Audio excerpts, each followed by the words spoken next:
Election commission of Pakistan किसी किस्म की रुकावट नहीं डाल सकता एक शख्स के नॉमिनेशन पेपर्स में ये कह के या रिजेक्ट नहीं कर सकता ये कह के कि वो इश्तिहारी है।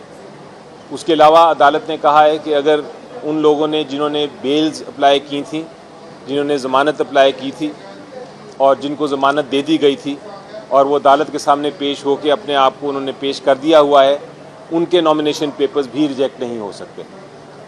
और तीसरी अहम बात यह है कि जहाँ तक आपको ये कहा जाता है कई नॉमिनेशन पेपर्स इस बात पे भी रिजेक्ट हुए हैं कि आप पेश नहीं हुए रिटर्निंग अफसर के सामने, तो अदालत की ये भी ऑब्जर्वेशन थी कि ये कानून में कहीं ये नहीं कहा कि आप पेश हों ज़रूर।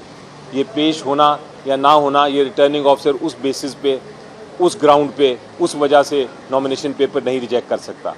तो इस जजमेंट के बाद इंशाल्लाह बहुत सारे नॉमिनेशन पेपर्स जो रिजेक्ट हुए थे वो अब बहाल हो जाएंगे।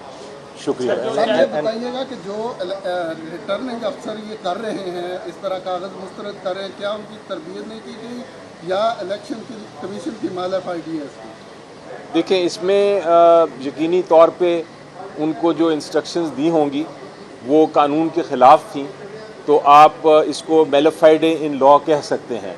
यानी कानून में अगर आप एक ऐसी इंस्ट्रक्शन देते हैं, ऐसी हिदायत देते हैं अपने अफसरान को जो कि कानून के ख़िलाफ़ है, तो उसको वाकई ही आप मैलिफाइड ही कहेंगे। सर ये बताइएगा कि एक बड़ी डिस्कशन चल रही है कि जो आपके उम्मीदवार होंगे वो आज़ाद होंगे तो किसी भी जमात में जा सकते हैं। इस हवाले से कोई तहरीक इंसाफ प्लान कर रही है अदालतों में जाके कि कोई पार्टी आपकी मौजूद है, बल्ले का निशान नहीं है, तो इस पर लीगली पोजीशन बताइएगा क्या होगा? देखिए, मेरी नज़र में जो कैंडिडेट्स हैं वो 3 किस्म के इस वक्त मैदान में उतरे हुए हैं। ये जो इलेक्शन हो रहा है उसमें 3 किस्म के कैंडिडेट्स हैं।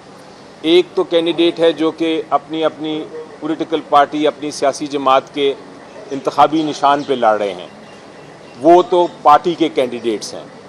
दूसरे कुछ कैंडिडेट्स ऐसे हैं जो बिल्कुल ही आज़ाद हैं, जिन्होंने अपने नॉमिनेशन फॉर्म में और अपना जो एफिडेविट है उसमें कहा है कि हम किसी पार्टी से मुंसलिक नहीं हैं। वो बिल्कुल आज़ाद हैं, वो जब इलेक्शन के बाद किसी भी पॉलिटिकल पार्टी को ज्वाइन कर सकते हैं, उसमें शामिल हो सकते हैं।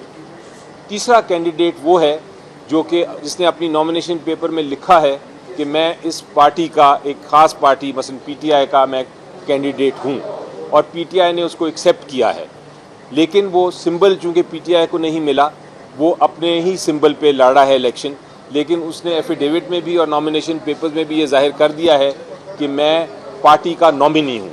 ये जो नॉमिनी कैंडिडेट है इसको भी पार्टी का कैंडिडेट समझा जाएगा, बेशक वो पार्टी के सिंबल के बगैर लड़ा है। इसलिए कल को जब इलेक्शन होगा तो वो पार्टी का ही कैंडिडेट समझा जाएगा और पार्टी का ही मेंबर समझा जाएगा पार्लियामेंट में। सर कल लाहौर हाई कोर्ट ने सलमान अकरम राजा साहब को इलेक्शन कमीशन से रुजू करने की हिदायत की है, तो क्या तमाम कैंडिडेट्स इलेक्शन कमीशन से रुजू करेंगे या सिर्फ सलमान अकरम राजा?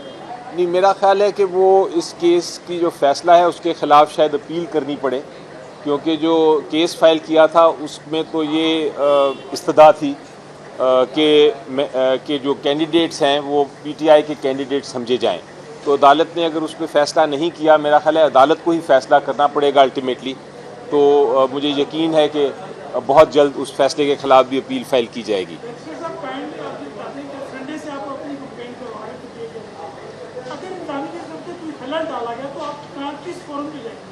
देखिए, फोरम तो पाकिस्तान में जो आइन के तहत बनाया था ओरिजिनली वो इलेक्शन कमीशन ऑफ पाकिस्तान था। अगर इस किस्म की कोई इलेक्शन की कैंपेन में मुदाखलत होती है किसी भी तरफ से, तो ये इलेक्शन कमीशन ऑफ पाकिस्तान की ज़िम्मेदारी है कि वो इस पे उसका सलूशन ढूंढे और उसका हल ढूंढे।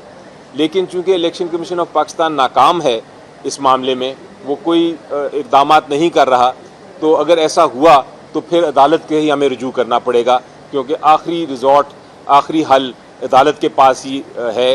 हालांकि ये सियासी मामले होते हैं, लेकिन अल्टीमेटली अदालत के पास ही आके हमें रिलीफ अगर मिलना है तो अदालत से ही मिल सकेगा। Thank you ji.